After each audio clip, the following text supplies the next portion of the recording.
Mengapa Rasul disebut burhan? Karena Rasul itu satu di antara tugasnya adalah menegakkan kebenaran. Burhan itu adalah bukti kebenaran. Lalu kemudian apa yang dimaksud cahaya? Cahaya itu pedoman, cahaya itu penyuluh, bahasa Indonesianya. Penyuluh niku pasti dengan cahaya. Ini kata penyuluh niku sudah kehilangan pemahaman bagi orang Indonesia zaman sekarang.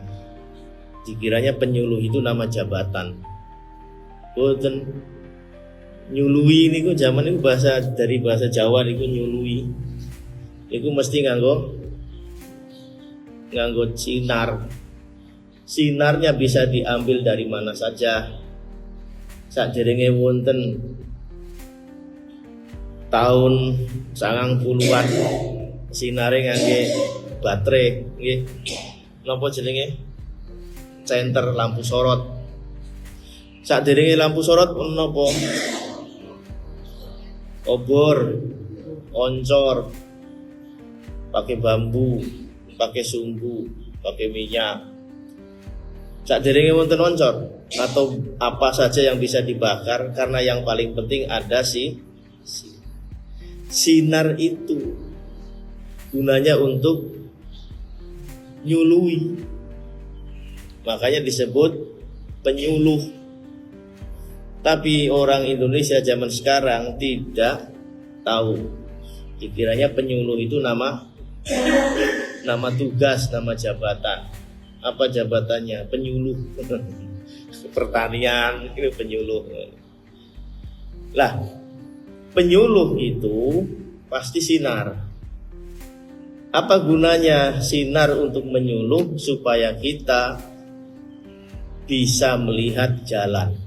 Begitu. Nah, mudah sesungguhnya dengan iktibar, dengan takbir, dengan ibarat bahwa Al-Quran itu adalah pedoman. Pedoman itu adalah penyuluh. Penyuluh itu menuntun kita supaya kita terus berada di jalan yang benar. Makanya disebut nuron mubinan. Nuron yaitu cahaya, mubinan yang bisa membuat segala sesuatu menjadi jelas. Ngantos zaman saniki tidak ada yang bisa membuat sesuatu terlihat jelas kecuali cahaya. Saya merasa perlu untuk menjelaskan ini karena seringkali tidak disadari. Warna tembok masjid kita itu apa?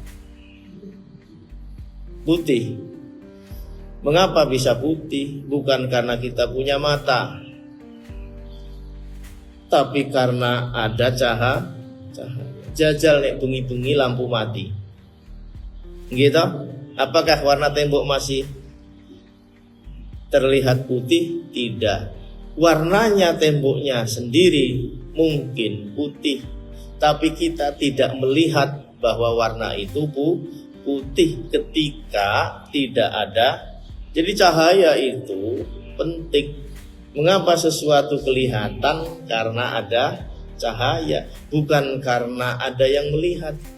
Bukan soal kamu punya mata lalu kemudian kamu bisa melihat benda, tapi kamu punya mata dan ada cahaya. Mengapa Tuhan berikan cahaya? Supaya kamu bisa melihat semuanya. Mengapa di sebagian bumi ada yang terlihat, ada yang gelap? Di dalam Al-Quran disebutkan wa ja'alna naharo ma'asya. Siang terlihat terang benderang supaya kamu bisa melihat semuanya. Karena di siang hari itulah makhluk hidup seperti manusia akan mencari kehidupan, mencari